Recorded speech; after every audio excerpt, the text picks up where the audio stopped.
I'm Wayne, and I am here today with another video. Today we're going to talk about acoustics. I'm getting ready to do some overdub sessions with Stephen Doster and friends for the Inside My Dream project. We're going to do a cello part, or no, three songs with cello on it, and then we're also going to do some trumpet songs today. And this is the room that we're recording in. This is my wife's office right here. And so this is where she works during the day. And this is just a typical room. It's got furniture, has a couch there, and a rectangle. So, you know, you work with what you can work with. But there's some good things about this room, and I get a really good sound out of it once it's finished. And I'm going to show you how I do that. So for starters, I guess a little bit about acoustics. In the last studio that I built myself, it was ideal because it was just a large warehouse, and it was 3,000 square feet, had a 20-foot high ceiling. So, you know, I was like a kid in a candy store. I could build all of the rooms in it to the dimensions that I wanted to. And fortunately, since I'm a programmer, for the control room, for instance, I built a software program that would hypothetically move the length, width, and height of the room to different dimensions to get the ideal sound in that room. So the question is, why? I mean, how do you change the sound by doing that? Well, for starters, if there was a trumpet player that was starting right here, and the trumpet player hit a note, say the note A440, that sound would bounce off the first wall. And when it bounces back to your ears, that's called an early reflection. And to me, those are the ugliest sounds that you hear. And what it does then is the sound hits the other wall and bounces back.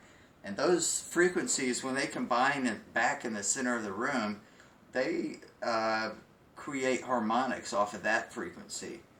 And so when those harmonics bounce off the walls, they come back, those harmonics create more harmonics. So in the software program that I wrote, I went down to the 12th harmonic to kind of predict the best possible sound for that room that wouldn't accent one particular frequency in particular. It would have a wide distribution of frequencies.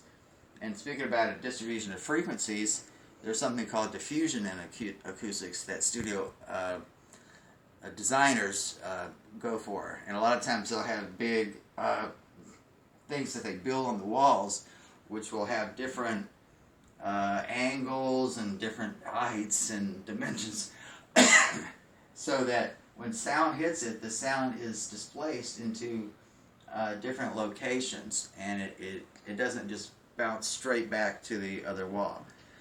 Fortunately, in this office, there's plenty of diffusion because all the furniture, when it hits the hard surfaces, it'll bounce in different directions. And it's got a nice couch here, which will help absorb sound. There happens to be a mattress right there. I don't know why, but that's great for acoustics.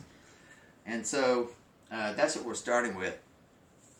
All of those things that are bouncing around, all of the sounds, they can actually sound beautiful. There's what's called reverb is really just sounds that keep bouncing back and forth, and like they add reverb to voices. They used to build reverb rooms and echo rooms, but now they've got algorithms on the computer that make beautiful reverb and beautiful echo. There's really no difference between reverb and echo, other than echo is when something's really far away, and because of the speed of sound, your voice like goes and hits the surface and then bounces back to you, and we're able to perceive a distinct sound that's coming back. To where reverb, everything is much closer and much more jumbled up, so that it just has kind of like an overall echoey sound, but you can't distinguish a particular thing that you said.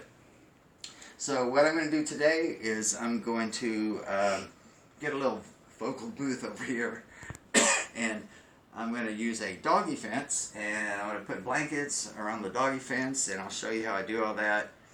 And hopefully by the time that we're through, we'll have a nice sounding vocal booth so that we can record today. So thanks for listening. Talk to you later. Bye. I put together this doggy fence that I mentioned earlier, and so now if I can balance this right, this is always tricky. I'm going to pick this up and bring it over here, which you probably can't see.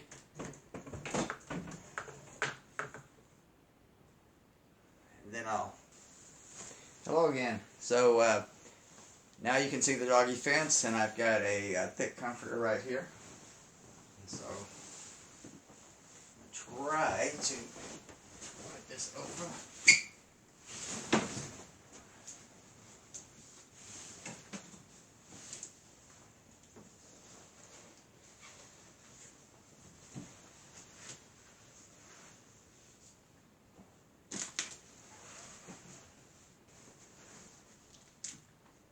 Okay, so there's the first part of it, and then I'm just going to continue with some more blankets. Okay, so this is the first part of the vocal booth. Got blankets around the edges, got a nice comfy area here. I have extra carpet on the bottom so that there's no noise from whoever's standing here. And these blankets actually fold over and go about halfway down on the other side, so that I not only have the absorption on this side, but I also have absorption on the other side, making it a lot thicker. And now we'll continue on. So here's facing the other way. Here's the other part of the room. And so this is where I want to cut down on some of any sound that might be bouncing off this parallel wall here. And so again, I'm going to do that with blankets and different materials. So I'll come back and do that in just a second. So here's the room ready for me to set up some other things. I'm going to put blankets over those chairs up there and these chairs down here.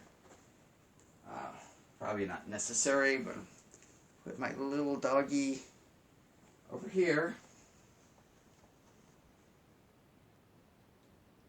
Anyway, I'll fix that later. But if you have corners, they can develop something called standing waves, and those aren't really good to have. So it's good to have something in the corners. If you have a big tube or something, that's perfect. We'll deflect the sound in different directions.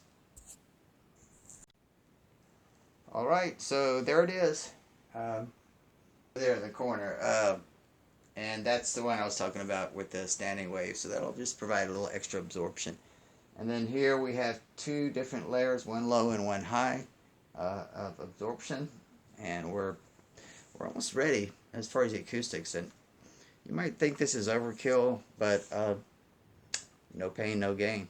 So I get a good sound in here, and using the experience that I've had in the recording studio, I think that this is probably the minimum that you should do.